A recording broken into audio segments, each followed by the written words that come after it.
Apige Radio, la radio numéro 1 du Forez. Bonjour à tous, bienvenue pour cette première émission de Radio Apige. Ça y est, on fait le lancement de notre émission radio. Donc je suis tout ému de vous avoir tous présents pour cette première. Et aujourd'hui, en ma compagnie, j'ai le plaisir d'accueillir Lucie, Bonjour tout le monde, j'espère que vous allez bien. Judith, Bonjour à tous. Romain. Vous ne le voyez pas en vidéo, mais il est présent avec nous. Oui, je suis là, bonjour à tous. Louison Bonjour à tous. et enfin Lilian. Salut tout le monde.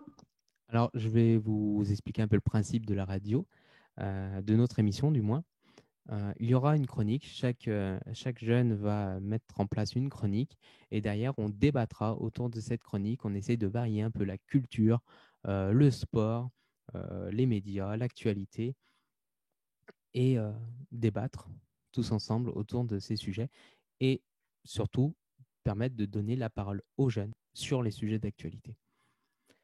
Pour cette première chronique, pour la toute première fois, je demande à Judith comment tu vas nous parler d'un fait d'actualité qui est toujours en cours au moment où on enregistre cette vidéo. Apige Radio, la radio numéro 1 du Forez. Eh bien oui, cette semaine, je parle des élections américaines présidentielles. Donc, cette année, il y aura l'élection du 46e président des États-Unis. Et oui, cette année, pas le choix, ce sera un homme blanc dans tous les cas. Qui se présente? Donald Trump, ex-président, représente son parti politique, les Républicains, contre Joe Biden, qui est démocrate. Chaque président se présente avec un vice-président. Mike Pence pour Donald Trump et pour Joe Biden, Kamala Harris, ils sont annoncés à l'avance. Pour se présenter, il faut remplir plusieurs critères. Il y a d'abord l'âge. Ils doivent avoir au moins 35 ans, avoir la nationalité américaine, y être né et y avoir résidé durant 14 ans. Le dur des élections commence après les conventions d'investiture en juillet, puis s'accélère après le Labor Day. En Amérique, ce ne sont pas les citoyens américains qui votent, mais de grands électeurs. On appelle ça le suffrage universel indirect. Chaque citoyen va dans son État pour élire son représentant.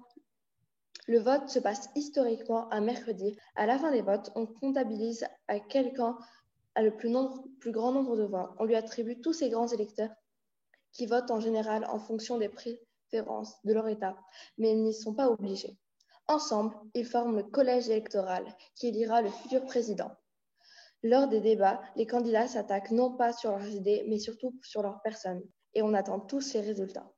Merci. Très bravo pour une première. Félicitations. Merci. Donc effectivement, on est en plein dans l'élection présidentielle. Aujourd'hui, 4 novembre, ce matin, on aurait dû savoir quel président était le 46e des États-Unis, mais on ne le sait toujours pas. Qu'est-ce que vous en pensez, vous, de cette méthode d'élection? Pour ma part, moi je trouve que c'est quand même un grand n'importe quoi. Que ce soit des gens qui vont élire des personnes qui représentent leur État et ensuite que ce soit ces personnes-là qui vont élire le président, je trouve que c'est un peu n'importe quoi. Moi, je pense que c'est pas n'importe quoi.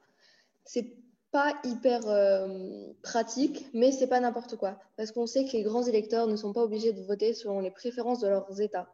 Donc, s'ils veulent, ils peuvent complètement changer. Et c'est ça qui fait que du coup, on ne sait pas vraiment qui sera élu. Il faut attendre les résultats officiels. Mais c'est vrai que c'est un suffrage qui est quand même très particulier. Comment vous vivriez-vous si on vous disait, bah voilà, l'élection est finie, mais vous n'avez pas encore le nom de votre président? C'est vrai qu'au début, on aimerait bien savoir. Oui, je suis complètement d'accord avec les autres parce que normalement, quand l'élection est finie, tu dois savoir le nom de ton président. Après, Est-ce que c'est quelque chose qui est compréhensible pour nous ou pas? je pense pas, mais il y a quand même des choses qui sont pareilles, comme la gauche et la droite. Et qu'est-ce que vous pensez des 4 ans de Donald Trump? Quel retour vous avez peut-être de son mandat? dans les relations, genre avec les autres pays, il n'est pas très très bon. Genre, il s'est retiré sur l'accord sur l'environnement de Paris, sur l'accord sur le nucléaire. C'est pas, il les avait promis ces choses-là, mais c'est pas hyper bon pour être bien vu sur les autres pays, sur les autres pays, quoi. Et c'est l'accord du nucléaire avec l'Iran. Je sais pas, enfin, pour moi, je trouve que 4 ans, c'est déjà quand même assez pour un président. Ouais, voilà, après, on change et voilà, ça peut faire du bien aussi, de voir d'autres points de vue. Eh ben, on s'arrête là pour ce débat. Je vous remercie beaucoup pour l'ensemble de tout ce qui a été dit. On va passer à la deuxième chronique, à la chronique de Romain. Romain, vous ne le voyez toujours pas, il n'a toujours pas de caméra, mais il va nous parler des jeux vidéo et d'un jeu en particulier qui est en train de monter. Apige Radio, la radio numéro 1 du Forez. Bonjour tout le monde, et j'aimerais parler de Among Us, un jeu qui était à la base sorti le 15 juin 2018. Ça fait beaucoup de joueurs en 2020. En tout cas, au début, c'était un très petit jeu créé par Innersloth où chacun doit faire des quêtes et un imposteur dans un vaisseau spatial. Et une suite avait été annoncée, Among Us 2, mais a été annulée en 2020. Il a remonté car certaines personnes sur Twitch et YouTube ont fait des vidéos sur ce jeu, des personnes connues, et ça a fait beaucoup de joueurs en très peu de temps, et il est remonté comme ça. Après, je vais donner mon avis. Pour moi, c'est un jeu qui a remonté très rapidement à mon goût. Beaucoup trop rapidement, même à mon goût. Là, on joue sur le rôle des influenceurs des réseaux sociaux. Oui, c'est ça. C'est ça, c'est carrément ce rôle-là. Bah, on peut peut-être débattre là-dessus. D'ailleurs, est-ce que vous trouvez que est-ce que vous, en tant que jeune, vous vous sentez influencé ou vous vous rendez compte ou pas, ou c'est une erreur des adultes de croire que les influenceurs ont un vrai impact sur vos idées, vos choix, que ce soit dans le jeu, dans la culture, le sport, ce que vous regardez, etc. Bah, en partie, mais pas complètement, parce on se fait quand même notre propre avis par rapport au jeu, par rapport à la culture, etc. Donc oui, il nous influence un peu, mais pas entièrement. Je suis complètement d'accord avec Louison. Bah, moi, je suis d'accord avec eux que ça peut influencer un peu, mais qu'on a quand même notre propre opinion des choses. Genre, si tu vas pas complètement, si quelqu'un te dit ouais, c'est génial, tu vas pas complètement le croire. Genre, tu veux essayer de te faire ta propre idée. Non, moi je pense que oui, je suis d'accord avec les autres parce que ça, ça te montre ce que ça peut être, mais après, c'est toi qui te fais ton propre point de vue et je pense pas que ça t'influence totalement. Ça, il parle des trucs, des jeux qui ne sont pas connus. Par exemple, Among Us, je connaissais pas.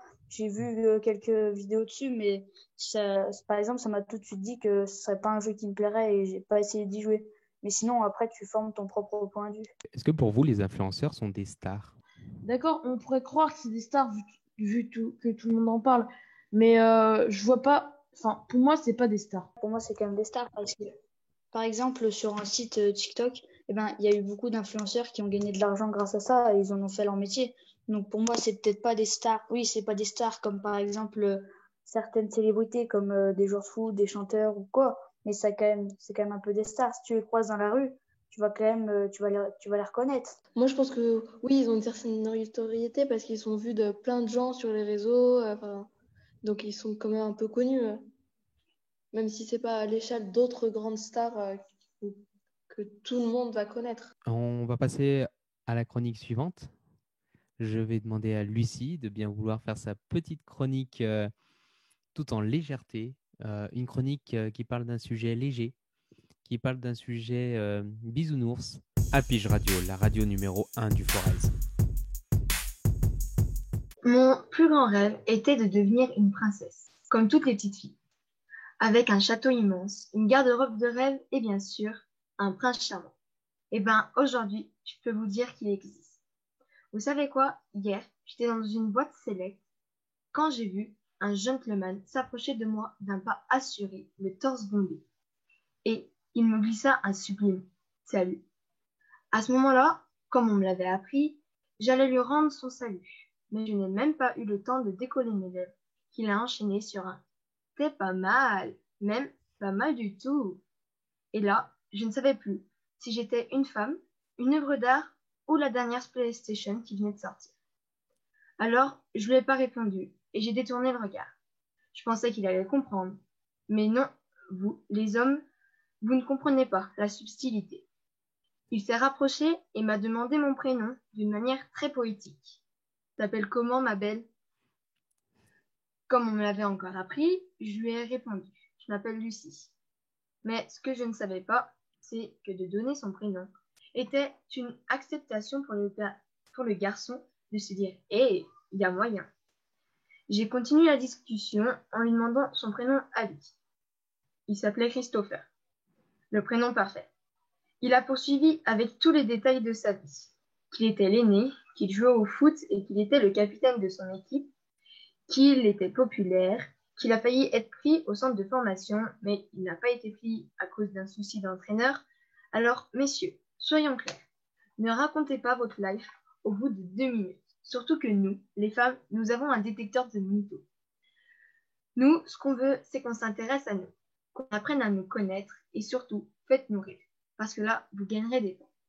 À ce moment-là, j'ai reçu un message de ma pote qui m'a dit comme quoi elle ne pouvait pas entrer car sa tenue n'était pas adaptée. Ah oui, parce que ce que je vous ai pas dit, c'est que la fameuse boîte était une boîte très sélecte avec un videur assez strict. Dans cette boîte, attention, il est interdit de rentrer si on monte notre nombril. Oui, ce symbole entre la mère et l'enfant, ce coin du corps le moins sexy de notre anatomie. Vous voyez ce fameux trou où, à la fin de la journée, on met notre doigt pour enlever les bourres du t-shirt. Est apparemment l'ail, le soleil, la croix des vampires. Ce videur ne supporte pas les shorts, symbole de la décadence. Étant impuissante, je n'ai rien pu faire. Alors elle est repartie en me disant qu'elle ne tarderait pas. Et sur ces mots, j'ai fait demi-tour. Et je me suis aperçue que mon prince charmant m'avait suivi. Il ne me semblait pas lui l'avoir demandé, mais il l'avait fait quand même. Je suis passée devant lui en l'ignorant, pour lui faire comprendre une seconde fois qu'il ne m'intéressait pas. Mais vous, les mecs, vous êtes tellement obstinés que vous ne cherchez pas à comprendre ce qui est extrêmement énervant. J'ai donc décidé d'aller boire un verre au bar. Et la surprise, il était toujours là. Je me suis assise et il s'est invité à s'asseoir tout seul. Et à peine installé, il a demandé 2 verres pour nous. Voyant ma tête dépitée, le barman me demanda si vraiment j'avais soif et si j'allais bien. Et là, j'ai touché le gros lot. 2 pots de colle pour le prix d'un. Et comble du comble, le barman commença à taper la discute à mon prince charmant. Du coup, l'expression « être une plante verte » prenait tout son sens. Le pire dans tout ça, c'est que leur principal sujet de conversation, c'était moi. Imaginez-vous 5 minutes à ma place. Vous êtes dans une soirée où vous êtes censé vous amuser et vous vous retrouvez comme une potiche au milieu de 2 individus, oubliant complètement votre présence. Franchement, arrêtez de nous prendre pour des objets. Si vous avez des questions, demandez-nous directement. Mais réfléchissez un peu avant quand même, car vous avez peut-être la réponse. Eureka, après un temps qui m'a paru interminable, ma pote arrive enfin. Pensant m'esquiver avec elle, je me lève discrètement, comme mon prince charmant dit d'une voix douce à ma pote. T'es pas mal, toi non plus. Et là, je suis scotchée. Après le cirque qu'il m'a fait, il tente de faire la même à ma pote. Je me tourne vers elle et en un regard, elle me comprend. Fixement, elle lui lance un « J'aurais pas dit pareil pour toi ». Le gentleman n'est plus, il reste sans voix. Sur ces derniers mots, sur ces dernières expressions, nous partons. Merci beaucoup. C'est bien, on a pris pour notre grade, je pense. Hein, c'est... Je suis pas d'accord. Oh. Bon, Ça fait réagir, c'est bien. Ils sont pas tous comme ça, mais... Donc, quand tu parlais de la boîte Select, on est d'accord que tu parlais de l'école? Oui. Bon, messieurs, je vous laisse la parole. Il y a 2 sujets, en fait, dedans. Il y a le comportement de certains hommes, garçons, jeunes vis-à-vis des filles, femmes, ados, et la tenue vestimentaire, qui a été un grand sujet de discussion il y a quelques semaines. Bah, En même temps, d'une partie, j'ai des amis qui sont comme ça, et d'une partie, j'en ai d'autres qui sont pas comme ça. C'est la vérité. Il y a des garçons qui se comportent comme ça. Hmm. Et parfois, quand tu le vois, tu te demandes ce qui leur passe par la tête. Louison? Ouais, moi, personnellement, je connais personne. Pas grand monde qui est comme ça ou qui est forceur à ce point. Donc, ça peut pas vraiment me choquer parce que je connais personne qui peut aller jusqu'à ce niveau-là. Lilian, peut-être? Oui, moi je suis d'accord avec Louison. Je suis désolée pour avouer. Je connais personne non plus qui sont forts à ce niveau, mais après pour moi, non, je connais personne, donc j'ai pas trop d'avis. Et par rapport aux tenues vestimentaires? Bah, personnellement, je trouve ça n'importe quoi parce que elle s'habille comme elle veut. Nous, on s'habille bien en short avec des t-shirts, ça choque personne. Pour moi, je trouve ça un peu n'importe quoi, mais bon, c'est mon avis. Nous, je vois pas pourquoi nous, on aurait le droit de s'habiller comme on veut, alors qu'elles, elles le peuvent pas. Elles peuvent pas, enfin, je vois pas l'intérêt. Après, ça, c'est mon avis. C'est pas l'avis de tout le monde. Bah, c'est vrai qu'on est obligé de s'adapter parce que forcément, au collège, on n'a pas le droit de porter de shorts ou autre. Et c'est vrai que ben, on a quand même le droit, nous, de nous habiller comme on veut. Et ils disent souvent que c'est pour pas déconcentrer les garçons et tout. Mais vraiment, c'est pas à nous de changer notre manière de s'habiller, mais plutôt à eux de changer leur manière de penser. Alors, j'ai oublié de le dire, hein, mais Judith a dû partir, elle avait un rendez-vous. Donc, on la remercie beaucoup pour cette première intervention, pour cette première émission. On pourrait débattre longtemps sur ce sujet. Le but, c'est pas de débattre très longtemps, mais juste d'emmener quelques pistes de réflexion. Donc, on va passer à la dernière chronique, à la chronique sportive, parce que ce week-end, il y a le match Apige Radio, la radio numéro 1 du Forez. Oui, ce week-end, il y a le derby Saint-Étienne contre Lyon. Donc, le derby se déroulera dimanche soir à 21h. L'ASS et l'Olympique Lyonnais se retrouveront au Groupama Stadium, donc au stade de Lyon, pour la 10e journée de Ligue 1. Ce sera le 121e derby de l'histoire. Je pense que Lyon va jouer en 3-5-2 losange avec un gros milieu de terrain et un numéro 10. Avec cette composition, Lyon s'en sent très bien car ils ont gagné presque tous leurs matchs avec cette composition. Ils auront plusieurs absents. Anthony Lopez s'est fait tester positif au Covid-19 et ne pourra certainement pas jouer le match. Et d'après le Progrès, le deuxième gardien de Lyon serait lui fait aussi tester positif. Donc ça sera le troisième gardien qui jouerait pour l'Olympique Lyonnais. Je pense que les Verts vont jouer à 5 derrière avec un attaquant car ils vont jouer très défensif face à la grosse attaque de l'Olympique Lyonnais. Ils ont beaucoup d'absence défensivement avec l'absence de Masson et de Neyou. Ceux-là vont leur poser énormément de problèmes car ils étaient très bons derrière et ils faisaient beaucoup d'impact. Les Lyonnais ont fait un début de saison plutôt bon. Ils se positionnent 6e au classement et en cas de victoire, ils pourraient monter sur la 3e place du podium. L'AS Saint-Étienne a, elle, fait un mauvais début de saison et se positionne 13e au classement. En cas de victoire, ils pourraient passer 8e. Les Stéphanois ont vendu leurs deux meilleurs défenseurs, Fofana et Saliba. Et depuis, ils n'en ont pas trouvé un. Les Lyonnais, eux aussi, ont des problèmes défensifs et ont encaissé 8 buts en 8 matchs. Ça lance quand même un gros débat, ça. Les Verts par rapport à ce début de saison. J'étais super optimiste au départ hein, sur les 3 premiers matchs, 3 victoires. J'étais super heureux. Et là, bam, que des défaites à la suite. Est-ce que vous pensez que les Verts vont finir la saison relégués? Non, peut-être pas à ce point, mais je pense qu'ils vont pas jouer la Ligue Europa, ils vont jouer le milieu de tableau, je pense. Moi aussi, j'étais très optimiste, j'ai vu les 3 matchs, 3 victoires, mais dès le départ de Fofana, ça fait une différence énorme. Car en défense, j'ai l'impression qu'ils ont plus de motivation. Je sais pas, franchement, je pense qu'ils vont pas jouer la relégation, mais ils vont jouer milieu de tableau, pas plus. Lucie et Romain, est-ce que vous regardez un peu le foot ou pas du tout? Alors, pour ma part, j'y connais absolument rien. J'ai mon cousin qui est très foot, donc il me parle de trucs, mais je comprends absolument rien. Donc, après, je comprends pas la décision des Verts de vendre leur meilleur défenseur. Je comprends juste pas cette décision. Bah, ils ont surtout fait ça pour que ça leur rapporte de l'argent, mais après, ils gagnent qu'un match, donc ça leur sert plus à rien. Ben, moi, dans ma famille, on est vachement foot et c'est vrai que ben, ça avait bien commencé. et je m'y connais pas trop, surtout en position sur le terrain, tout ça, mais c'est vrai que du coup, ben, moi j'espère qu'ils vont gagner quand même. Tu parlais d'un problème d'attaquant, mais j'ai l'impression que c'est chaque année qu'on a ce discours-là, de ne pas avoir d'attaquant. J'ai l'impression que depuis Aubameyang, et encore avant Aubameyang, c'était pareil, c'était pas avant Alex Aloisio, que vous avez certainement pas connu, on est toujours en train de dire il nous manque un attaquant.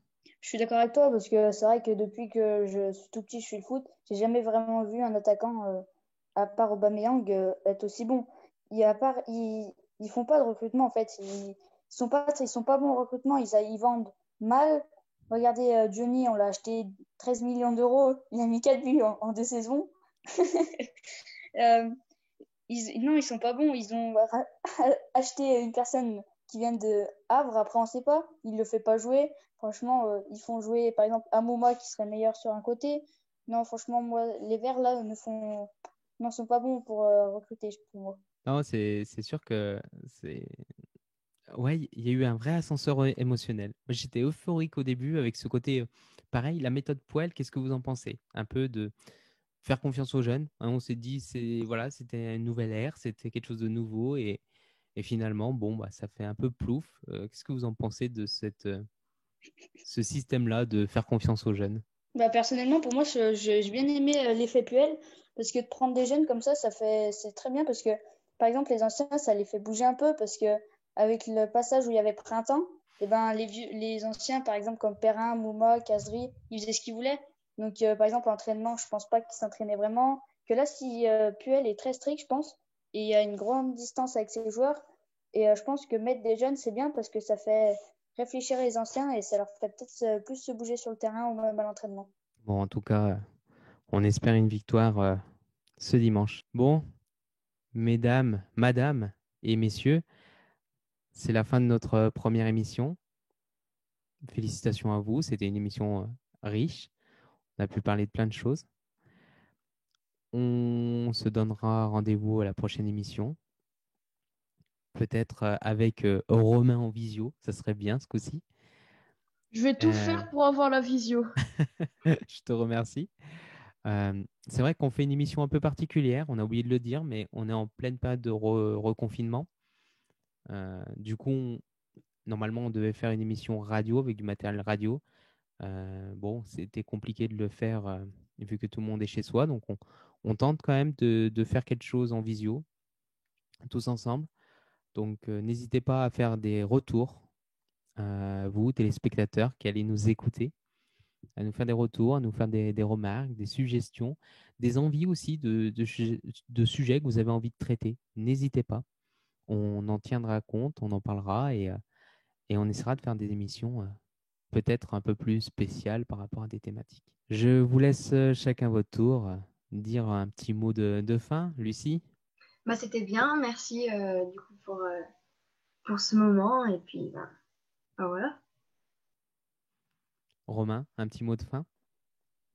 Bah merci bien, c'était sympa et puis j'espère que la prochaine fois j'aurai la visio, hein. Louison. Merci à tous pour ce moment et puis j'espère que le reconfinement se passera bientôt quand même. Et enfin, Lilian. Merci, c'était une bonne petite heure. Merci à toi, Damien, d'avoir préparé tout ça. C'était super cool. J'espère que la prochaine fois on se verra en vrai, mais bon, je pense pas. Alors, sur la prochaine émission, c'est sûr que non. En tout cas, merci beaucoup à vous tous. Merci aux personnes qui vont nous écouter. Et on vous donne rendez-vous à la prochaine. Merci à tous. Apige Radio, la radio numéro 1 du Forez.